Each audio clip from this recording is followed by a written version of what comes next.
The Bold Poem, Standard 10, Ncert textbook, First Flight. The Bold Poem.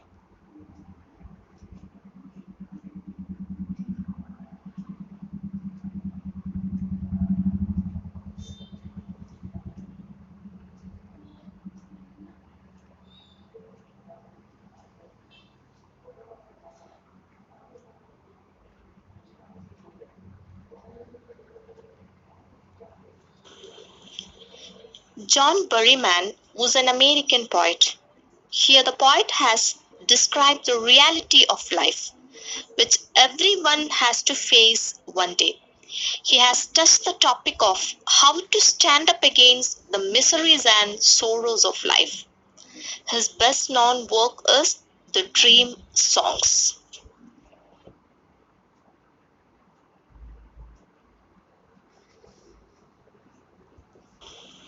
Now let us start with the first stanza of the poem. What is the boy now who has lost his ball? What is he to do? I saw it go merrily bouncing down the street and then merrily over. There it is in the water.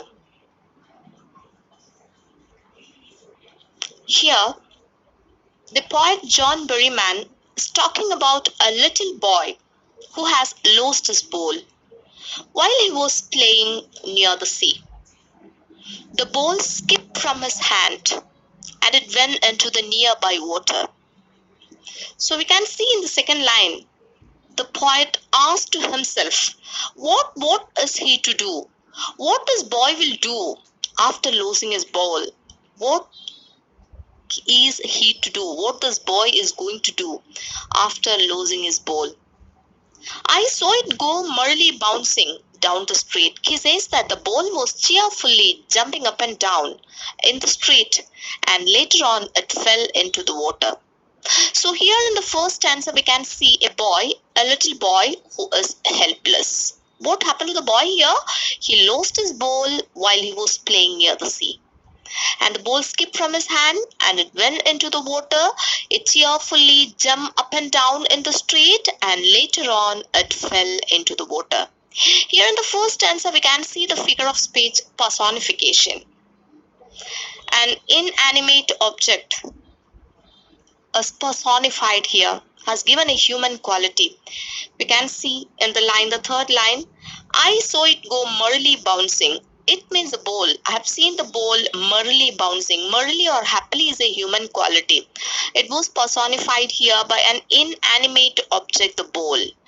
So the ball is merrily bouncing. We can say the personification is the figure of speech used in the first stanza, and again we can see the repetition is also there. What is he to do? The word is repeated 3 times in the first stanza, in the first line itself. Okay, it was repeated 3 times. So we can say the repetition is there and the personification.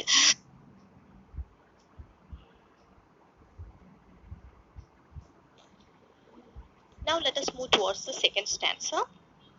No use to say, oh, there are other bowls. An ultimate shaking grief fixes the boy as he stands rigid, trembling, staring down all his young days into the harbor, where his bowl went. I would not intrude on him a dime. Another bowl is worthless.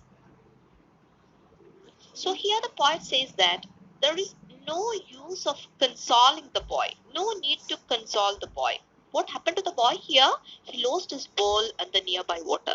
So there is no use of consoling the boy by saying that an ultimate shaken grief will be there with the boy, and he can console the boy by saying that he will get another bowl. Okay, but there are other bowls. This boy has lot of balls with him.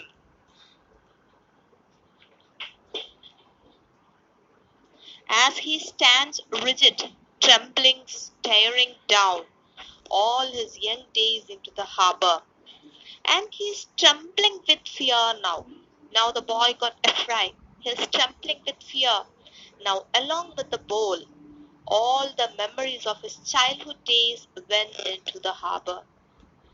An ultimate shaking grief fixes the boy. The boy is trembling with fear, and along with that, he stands rigid, trembling, staring down all his young days into the harbor where the bowl went. So all his childhood memories, whatever he has, whatever memories are there, childhood memories are there, along with the bowl, now went into the harbor. I would not intrude on him. The loss is unbearable for this boy. For this boy, this loss is very unbearable. So poet can't even tell the boy to take some money from him in order to buy another bowl. Why?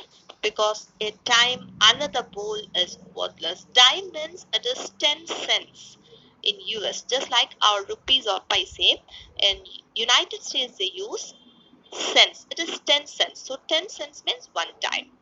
So here, if I tell the boy that I will give you 10 cents to buy another bowl, it is worthless. Why? Because the new ball will not bring the sense of belonging to the boy, or it will not bring his memories back. Again, in the second stanza, no use to say, oh, there are other bowls. An ultimate shaking grief fixes the boy as he stands rigid, trembling, staring down all his young days into the harbor where his bowl went. I would not intrude on him a dime. Another bowl is worthless. So here, few of the hard words what we have seen is dime. Dime is just like our paise. In United States, they use it as 10 cents. 10 cents make one dime. Then again, intrude on. Intrude on here means it is to enter a situation where one is not welcome. That is what we call intrude on. Then rigid means stiff. Okay, shaking grief means sadness.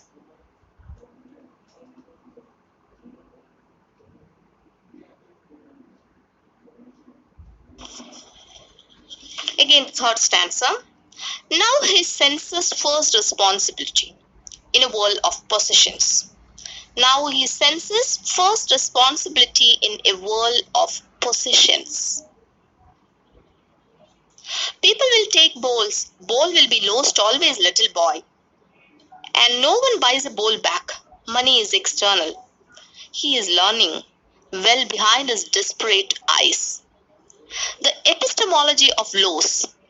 How to stand up, knowing what every man must one day know, and most know many days how to stand up. So here, epistemology of loss.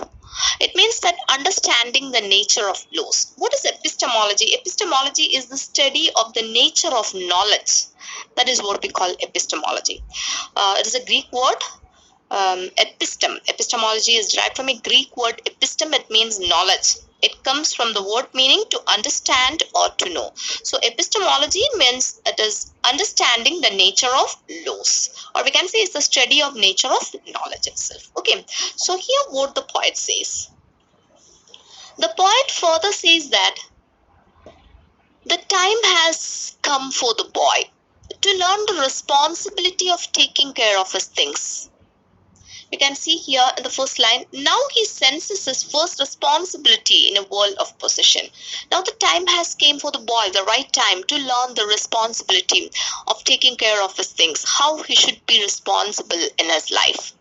Again, the poet says that the boy has to learn that in this materialistic world, many of his belongings will be lost. He will lose most of his belongings from this materialistic world. Here he personifies the bowl as his belonging. Okay, the bowl, whatever is went into the harbor, is personified here as his belongings. See, an inanimate object, that is the bowl, it is personified here into his belongings. Belongings, you know, the belongings of the human being. And the belongings is related to human beings. It is just personified with the bowl.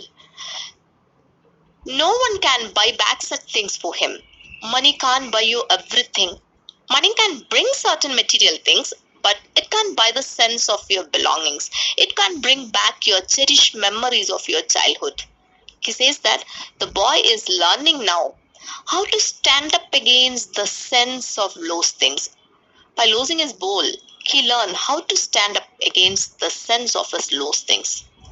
This means that the boy is learning the real truth in his life.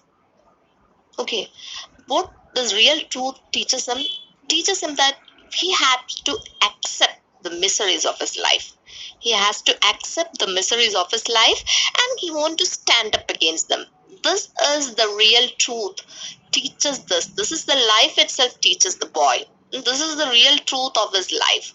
The life teaches the boy that you have to accept the miseries of your life and also you have to stand up against them. This is the truth. He says at last that everyone has to learn, every man has to learn in his or her life.